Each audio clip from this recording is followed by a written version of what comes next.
मुंडे साहेब आणि विलासरावजी यांची मैत्री ही संपूर्ण महाराष्ट्राला माहिती आहे। त्यामुळे पुन्हा एकदा दोन्ही मित्र स्मारकाच्या स्वरूपातही आजूबाजूला आले, हे देखील मला असं वाटतं एक विलक्षण अशा प्रकारचा हा योगायोग या ठिकाणी आहे। आपण जर गोपीनाथरावांचं संपूर्ण जीवन बघितलं तर सातत्याने संघर्ष करणारे गोपीनाथराव आपल्याला पाहायला मिळतात आणि अगदी सामान्य कार्यकर्त्यापासनं तर देशाच्या मोठ्यातल्या मोठ्या पदापर्यंत त्यांनी केलेली वाटचाल ही त्यांच्या मेहनतीतून त्यांच्या संघर्षातून साकार झाली आहे।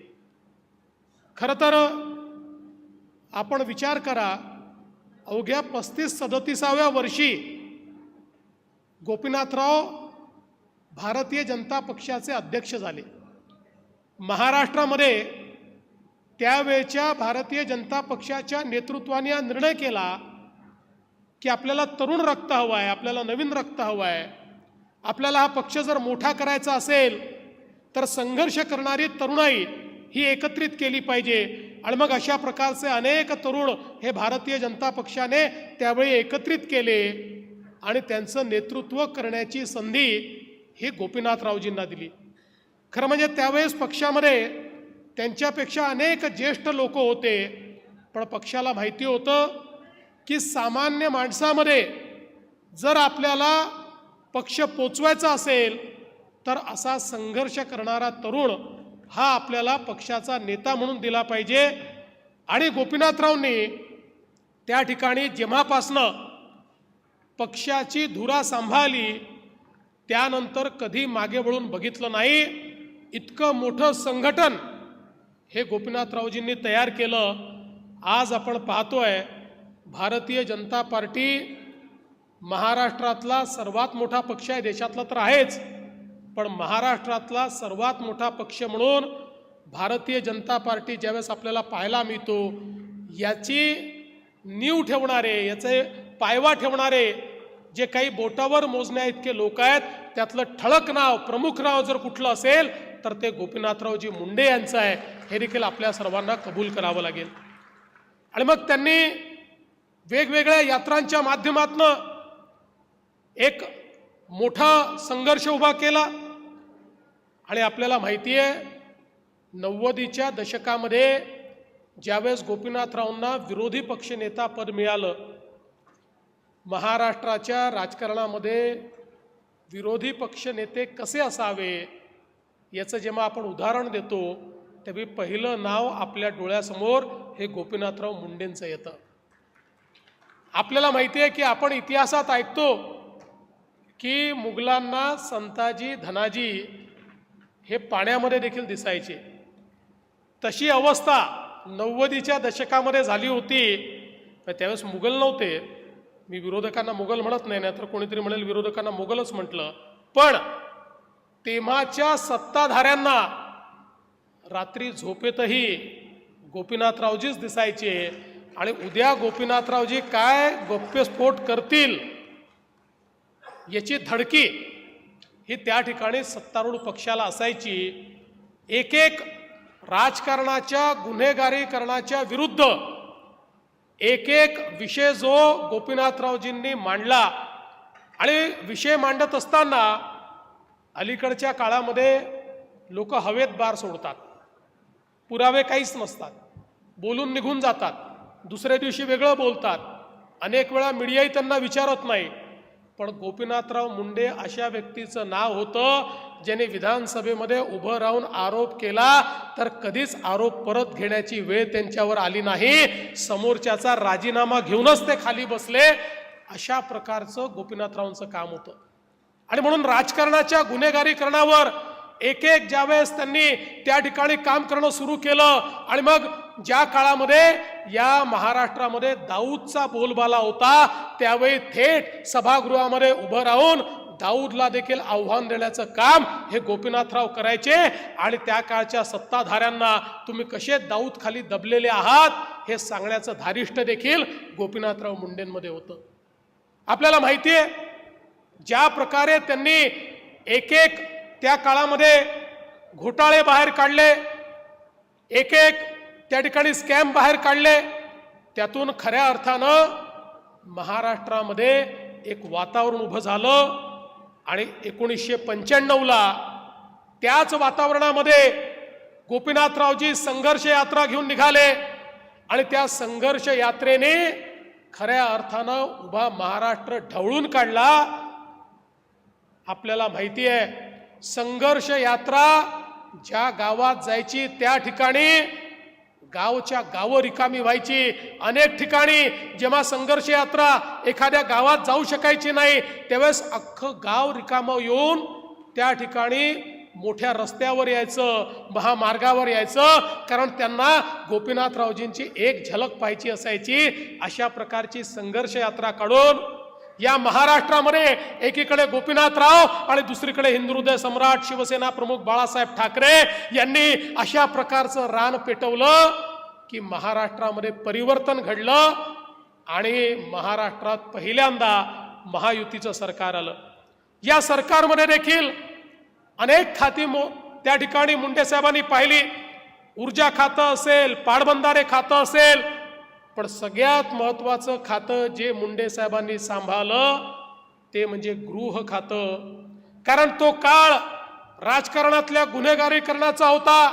मुंबईमध्ये एखाद्या श्रीमंत व्यक्तीने गाडी घेतली तर त्याला 1 तासात फोन यायचा, खूप पैसा तुझ्याकडे आलाय, गाडी घेतली आहे, आम्हाला एवढे पैसे पाठवून दे नाहीतर तुझ्यावर आम्ही हल्ला करू। अशा प्रकारची अवस्था होती।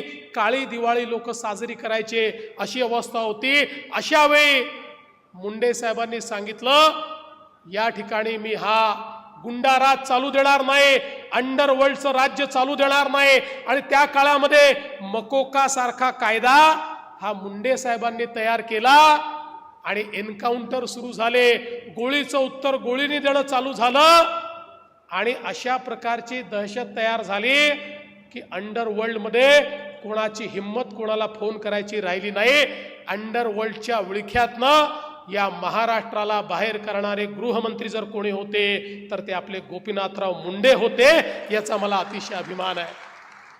आणि म्हणून हजारो गोष्टी त्या काळातल्या सांगता येतील की ज्या मुंडे साहेबांनी एक प्रकारे या महाराष्ट्राला नवीन महाराष्ट्र घडवण्याकरता केलेल्या आपल्याला पाहायला मिळाल्या। आणि म्हणून मुंडे साहेबांचं नेतृत्व कसं होतं, त्यानंतर जवळपास 15 वर्ष राज्यातही सरकार नाही आणि नंतर देशातही सरकार नाही अशी परिस्थिती 2004 नंतर होती।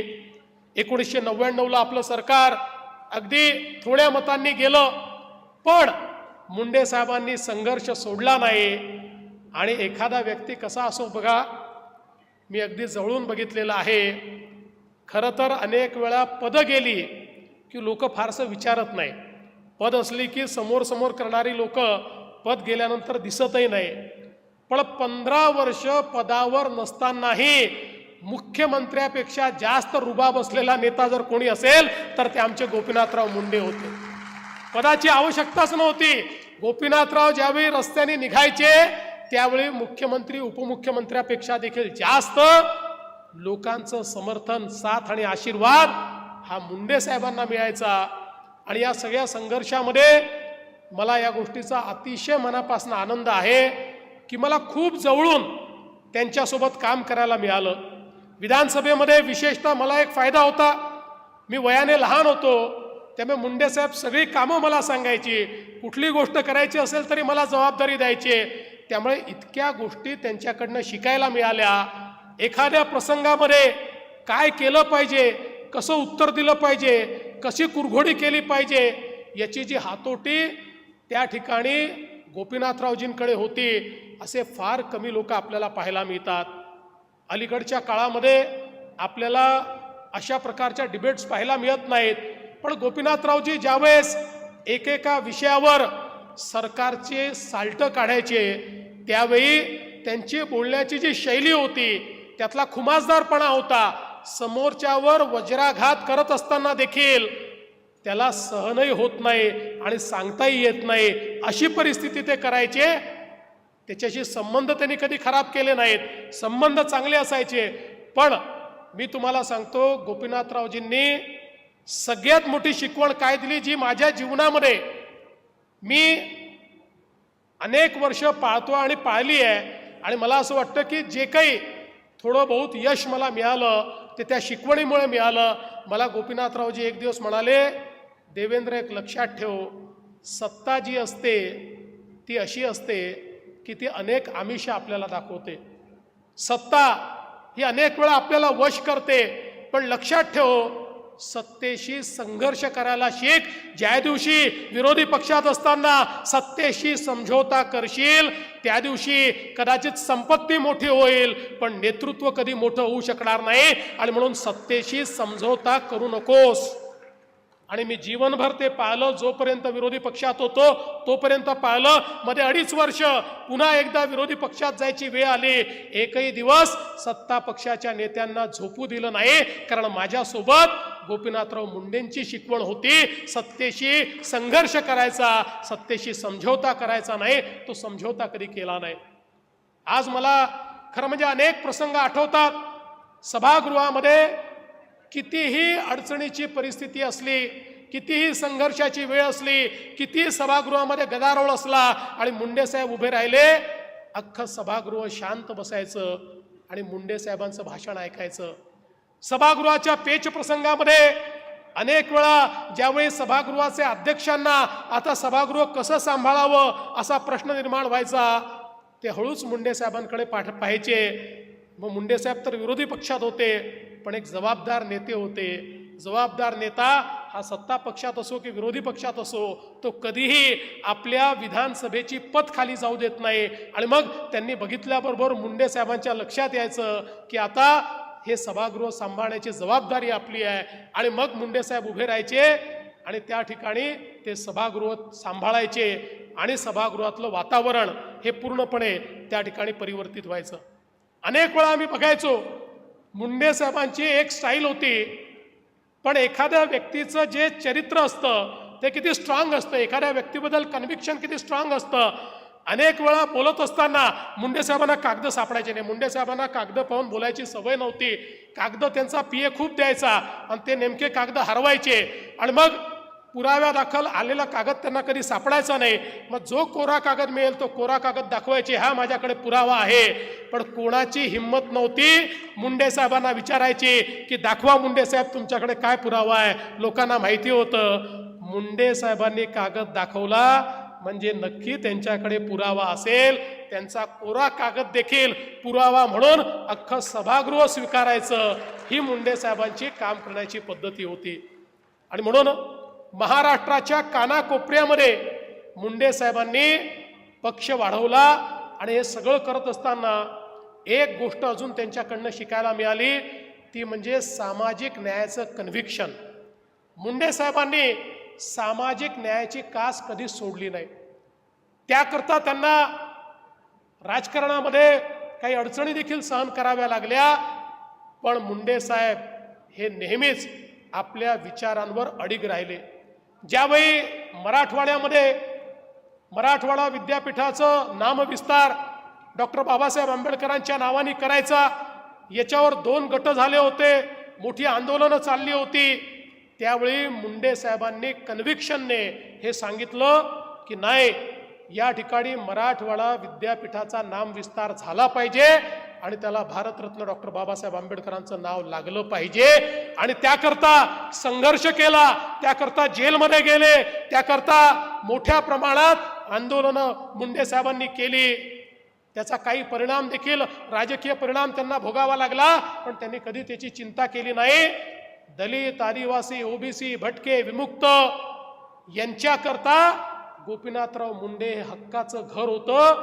गोपीनाथराव मुंडे हे आपले नेते आहेत, हे आपल्या न्यायाकरता लढतात, अशा प्रकारचं कन्व्हिक्शन होतं. आणि मुंडे साहेबांनीही कधी हा लढा सोडला नाही. किंबहुना महाराष्ट्रातल्या या सगळ्या समाजाला, जो मोठ्या संख्येनं आहे पण जाती जातीमध्ये विखुरलेला आहे, अशा सगळ्या समाजाला एकत्रित करून तुम्ही एकत्रित आलात तर तुम्हाला नेतृत्व मिळेल, तर तुम्हाला निवडून येता येईल, अशा प्रकारची विजिगीषू वृत्ती या समाजामध्ये त्यांनी तयार केली आणि त्यातनं एक मोठ बांधली. आणि आज आपण पाहतोय वंचितातल्या वंचित समाजाचे लोकही आपल्याला विधानसभेमध्ये आमदार म्हणून पाहायला मिळतात. याचं कारण ही सगळी मोठ ही मुंडे साहेबांनी त्या काळामध्ये बांधली.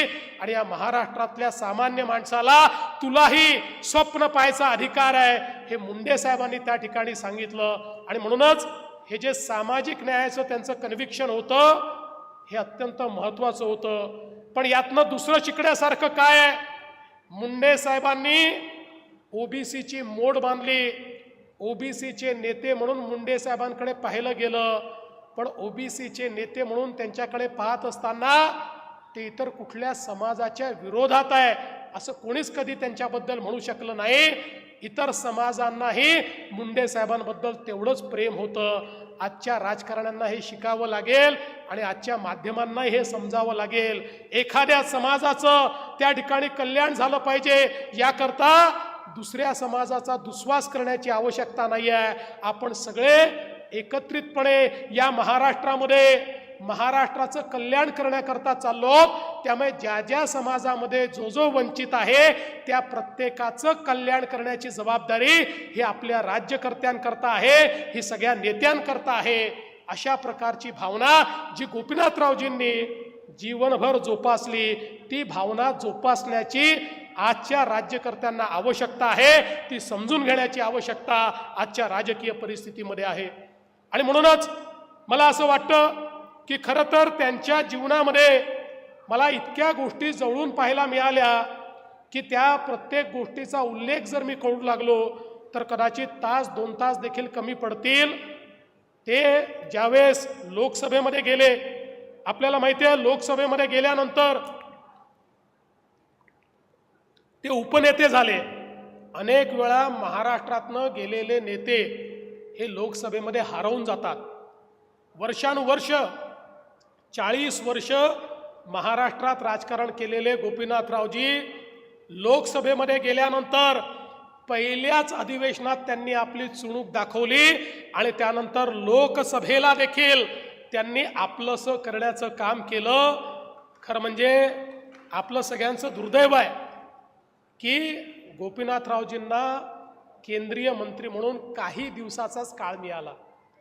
जर गोपीनाथरावजी ग्रामविकास विभागाचे मंत्री म्हणून केंद्रात काम करत होते, गोपीनाथरावजींना अधिक काळ मिळाला असता तर या देशामध्ये एक चमकता तारा म्हणून, या देशाचे नेते म्हणून गोपीनाथजींना आपण पाहू शकलो असतो.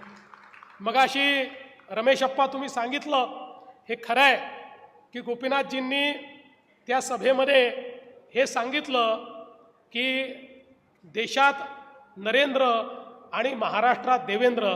पण त्याच्यानंतर मला माध्यमांनी विचारलं, गोपीनाथरावजी होते, मी माध्यमांना सांगितलं हे काही म्हणू द्यात पण आम्ही गोपीनाथरावजींना उधारीवर मोदीजींना दिलाय. विधानसभेची निवडणूक झाली की आम्ही गोपीनाथरावजींना परत आणणार आहोत आणि या महाराष्ट्राचा मुख्यमंत्री बनवणार आहोत. खरं म्हणजे आमचं ते स्वप्न दुर्दैवाने पूर्ण होऊ शकलं नाही. आज खरं म्हणजे ज्यावेळी या पदावर मी बसतो त्यावेळी मला याची जाणीव असते की गोपीनाथरावजींसारख्या व्यक्तींनी केलेल्या या बलिदानामुळे, त्यांनी केलेल्या संपूर्ण या कार्यामुळे आज आमच्यासारख्या मंडळींना ही सगळी पदं भोगता येत आहेत. आणि म्हणूनच मला असं वाटतं की शेवटी आपण एखादा पुतळा का बांधतो तर तो पुतळा याकरता बांधतो की त्यांनी आपल्याला जो मार्ग दाखवलेला आहे त्या मार्गावर चालण्याकरता पुतळा बांधतो. आणि म्हणून मला या गोष्टीचं समाधान आहे की ज्या गोष्टीकरता गोपीनाथरावजींचा सातत्याने आग्रह असायचा ती प्रत्येक गोष्ट करण्याचा प्रयत्न आम्ही करतो. आज आपल्याला माहिती आहे की या ठिकाणी गोपीनाथरावजींनी संघर्ष केला. या मराठवाड्याच्या हिस्स्याचं पाणी जे पळवून नेण्यात आलं होतं, वर्षानुवर्ष मराठवाड्याला या ठिकाणी तहानलेलं ठेवण्याचं काम हे तेव्हाच्या राज्यकर्त्यांनी केलं. आपलं सरकार 14ला आल्यानंतर पहिल्या झटक्यामध्ये मराठवाड्याच्या हिश्श्याचं 7 TMC पाणी आपण मराठवाड्याला परत आणलं आणि आज त्याचं काम होत आहे आणि आमच्या बीड जिल्ह्यापर्यंत आता ते पाणी पोहोचतंय। आणि दुसरं त्यांचं स्वप्न होतं, गोदा परिक्रमा त्यांनी केली, या मराठवाड्याला दुष्काळ मुक्त करण्याचं, त्याचंही काम आपण सुरू करतोय। जवळपास 54 TMC पाणी वाहून जाणारं हे गोदावरीच्या खोऱ्यामध्ये आणून या मराठवाड्याला पूर्णपणे दुष्काळ मुक्त करण्याचं मुंडे साहेबांचं स्वप्न हे आम्ही निश्चितपणे या ठिकाणी पूर्ण करणार आहोत। आपल्याला माहिती आहे या ठिकाणी नगर, परळी, बीड रेल्वेचं त्यांचं स्वप्न होतं, ते स्वप्नाकरता त्यांनी संघर्ष केला। मला आनंद वाटतो मोदीजींच्या नेतृत्वात आम्ही, पंकजाताई, आम्ही सगळ्यांनी प्रयत्न केले। आता त्याचं काम अंतिम टप्प्यामध्ये आहे। काही आपण रेल्वेचा एक टप्पा सुरू केला, आता अंतिम टप्पा देखील आपण सुरू करणार आहोत। एक एक करून या ठिकाणी जे काही मुंडे साहेबांचे स्वप्न आहेत ते स्वप्न पूर्ण करण्याचं काम आम्ही करतोय। आणि म्हणून रमेश अप्पा, तुम्ही चिंता करू नका, मुंडे साहेबांच्या रेणापूरचं तुम्ही नेतृत्व करताय। आता हा लातूर ग्रामीण जिल्हा झालेला आहे, त्यामुळे तुमच्याकडे आमचं विशेष लक्षच राहणार आहे, कारण तुमच्या मतदारसंघाची सेवा केली तर आमच्या मुंडे साहेबांची सेवा केल्याचं आम्हाला त्या ठिकाणी प्रत्यय येणार आहे। आणि म्हणून आपण ज्या मागण्या केलेल्या आहेत त्या मागण्या ज्या आहेत त्या पुढे नेण्याचा प्रयत्न आम्ही निश्चितपणे करू। आज मला आनंद वाटतो, मागच्या काळामध्ये या लातूरमध्ये देखील मोठ्या प्रमाणात आपण काम करण्याचा प्रयत्न केला आणि त्या माध्यमातून आज रेल्वे कोच फॅक्टरी इथली सुरू झाली। आजच त्या रेल्वे कोच फॅक्टरीचं आम्ही आढावा घेतला। 1000 लोकांना त्यांनी आतापर्यंत एम्प्लॉयमेंट दिली आहे, पण त्यांचं म्हणणं आहे पुढच्या वर्षी जेव्हा आम्ही कोच फॅक्टरीची पूर्ण सुरुवात करू, प्रोडक्शनची पूर्ण सुरुवात करू आणि पहिली रेक जेव्हा तयार होईल त्यावेळी 10,000 लोकांना आम्ही एम्प्लॉयमेंट या कोच फॅक्टरीमध्ये देऊ। पण आज त्यांना मी दरडावून सांगितलं आहे एम्प्लॉयमेंट 10,000ची आनंदाची गोष्ट आहे, पण ती स्थानिकांनाच मिळाली पाहिजे हा आमचा आग्रह आहे। आणि म्हणून जिल्हाधिकाऱ्यांना देखील मी सांगितलेलं आहे, आपले ITI असतील, पॉलिटेक्निक असतील, इंजिनिअरिंग कॉलेज असतील, आपल्या स्किल इन्स्टिट्यूट असतील, सगळीकडे त्यांच्यासोबत बसून त्यांना पाहिजे तसं ह्युमन रिसोर्स, तसं मानव संसाधन तयार करा हे मी सांगितलेलं आहे। आणि ते मानव संसाधन तयार करून या आमच्या लातूरच्या मुलांच्या हाताला काम मिळालं पाहिजे हा आमचा प्रयत्न आहे। एक प्रकारे आमच्या नेत्याला दिलेली ती श्रद्धांजली या ठिकाणी ठरणार आहे। आणि यासोबत लातूरच्या पाणी पुरवठा योजना 291 कोटी रुपयाची ताई संदर्भात आज सगळ्या नेत्यांनी माझ्यासमोर मांडलं। मी आजच तुम्हाला सांगतो, लातूरची पाणी पुरवठा योजना आणि लातूरचं सामान्य रुग्णालय या दोघांनाही मी आजच मान्यता देतो। आणि या संदर्भात निश्चितपणे, कारण मुंडे साहेबांचं जेवढं प्रेम बीडवर होतं तेवढंच लातूरवर होतं, तेवढंच मराठवाड्यावर होतं। आणि म्हणून ही सगळी कामं आज त्यांच्या स्मृती जागृत करताना या ठिकाणी काढताना मला अतिशय आनंद होतोय। मागच्या काळामध्ये आमच्या संभाजी भैयांनी अतिशय चांगलं काम पाण्यामध्ये या ठिकाणी केलं, जलयुक्त शिवारचं काम अतिशय सुंदर पद्धतीने त्यांनी केलं। आणि आता अनेक सिंचनाचे प्रकल्प जे आहेत ते आपण पूर्णत्वास देतो आहोत आणि त्यासोबत काही जुन्या प्रकल्पाची एफिशियन्सी आपल्याला वाढवायची आहे, त्याचाही प्रयत्न आपण या निमित्ताने करणार आहोत। आमच्या अभिमन्यू पवारांनी या ठिकाणी मोठ्या प्रमाणात शेत रस्त्यांची कामं केली। आता मला सांगताना आनंद वाटतोय की आपल्या सरकारने नवीन शेत रस्त्यांची योजना हातामध्ये घेतली आहे। पुढच्या 5 वर्षामध्ये 100% शेत रस्ते हे पक्के बनवायचा निर्णय आपण या ठिकाणी घेतलेला आहे आणि आमचे जयकुमारजी त्याकरता पूर्ण प्रयत्न जो आहे तो करतायत। खरं म्हणजे मला या गोष्टीचा आनंद आहे की आता लातूरला संभाजी राजेंसारखा एक अतिशय समर्थ अशा प्रकारचा पालकमंत्री आम्ही दिलेला आहे आणि त्यामुळे शिवेंद्रराजेंसारखा एक अतिशय सक्षम असा पालकमंत्री आम्ही दिलेला आहे। त्यामुळे मला विश्वास आहे की पुढच्या काळात लातूरकरांची स्वप्न आम्ही पूर्ण करू। आणि म्हणून आज या निमित्ताने पुन्हा एकदा मी आपल्या सर्वांना आश्वस्त